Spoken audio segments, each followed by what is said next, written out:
You know, in the grand sweep of Hindu mythology, there's this one incredible figure who stands at the very, very end of time. Kalki.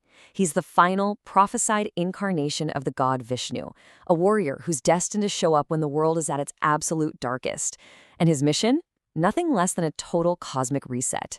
Today, we're going to dive deep into this powerful and seriously enduring prophecy. So, here's how we're going to break it all down. First, we'll explore the so-called Age of Darkness that makes a savior necessary in the first place. Then we'll get to know the final avatar, Kalki himself, and figure out what his prophesied mission is all about. After that, we'll see how this idea of a global savior is a theme you find all over the world. And finally, we'll look at why this prophecy still has such a powerful hold on us today. All right, first things first, the Age of Darkness. Because, look, to really get a hero, you have to understand the world they're supposed to save, right? So, what exactly is this Kali Yuga? Well, ancient scriptures like the Vishnu Purana, they paint a really grim picture.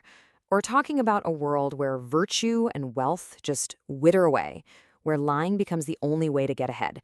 It's a world spiraling into total decay, basically setting the stage for some kind of dramatic divine intervention. This whole era is known as the Kali Yuga. Now, in the huge cosmic cycle of Hinduism, it's the very last and, frankly, the most messed up phase. It's an age that's pretty much defined by conflict, discord, and people feeling completely cut off from any kind of spiritual truth. And the texts get super specific about the signs of this decay. Rulers aren't leaders, they're just plunderers. Your social status has nothing to do with your character, it's all about how much stuff you own. Honesty, that's seen as a weakness, and the sacred traditions and teachings, they're almost completely forgotten. But here's the thing about prophecies like this one. They always say that when things are at their absolute worst, that's exactly when hope arrives. And that brings us to the final avatar, the coming of Kalki. And this is where Kalki enters the picture. He is foretold as the 10th and final incarnation of the god Vishnu, who is sent to basically cleanse the world and hit the reset button on balance and order. So, what even is an avatar? Well, the Sanskrit word literally means descent. It's this incredible idea of a god intentionally coming down to our physical world for super important mission. And in this case, it's to restore Dharma, which you can think of as cosmic law, order, and righteousness. And the descriptions of Kalki are just, wow, they're so vivid. He is not some peaceful, meditating figure. The texts describe him as a powerful man in an angry mood, riding a horse with his sword held high. He's basically a symbol of righteous fury, totally ready for a fight. You know, the Puranas give us a surprisingly detailed profile. I mean, we get names for his parents, Vishnuyashas and Sumati. We're told he'll be born in a village called Shambhala, and he'll ride this divine white horse named Devadatta, carrying a fiery sword. All these little details, they make the whole myth feel so much more grounded and real. Okay, so this brings us to his actual mission. What is Kalki here to do? Well, you can think of it as a full-scale cosmic cleanup operation. It's a huge job. His story pretty much follows that classic hero's journey, you know? He trains with a legendary warrior who happens to be another Vishnu avatar, Parshurama. He's given these incredible divine weapons. Then he leads a massive war against all the forces of evil and unrighteousness. And after he wins, he kicks off a brand new golden age. And this quote shows his role isn't just about destruction, it's also about renewal and rebirth. He's not just here to punish the bad guys. He's here to awaken the minds of the good people, to make them clear and pure like crystal, wiping away all the confusion of the Dark Age. So, a powerful figure on a white horse who shows up at the end of days to defeat evil and save the world. Does that sound a little familiar? This idea, this archetype, it echoes all across the globe. Which, of course, brings up a really fascinating question. Is this idea of a savior on a white horse something you only find in Hinduism, or does it tap into a much more universal human hope for some kind of ultimate hero?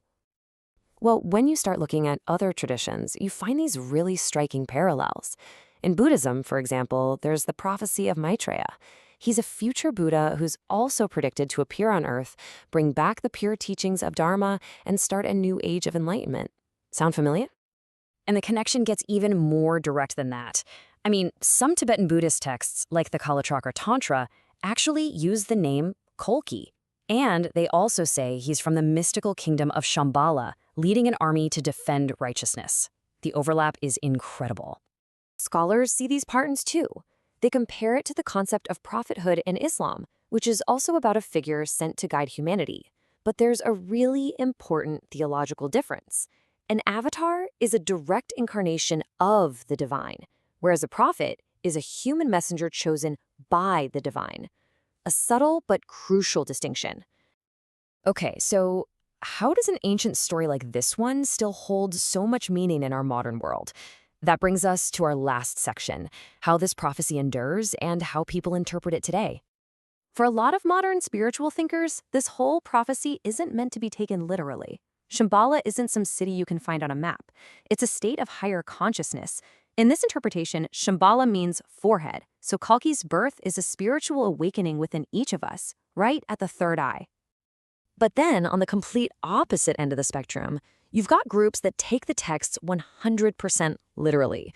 They've tried to pinpoint specific locations and even dates, claiming Kalki's arrival is a physical, historical event, like this prediction that he'd be born in 1985.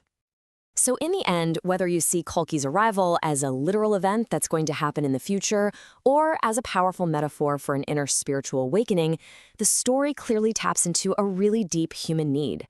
It's this hope that even in the darkest, most chaotic times, order can and will eventually be restored. And it kind of leaves us with this one big question: why do we, across so many cultures and for thousands of years, keep telling stories about a final hero who will arrive to save us from ourselves?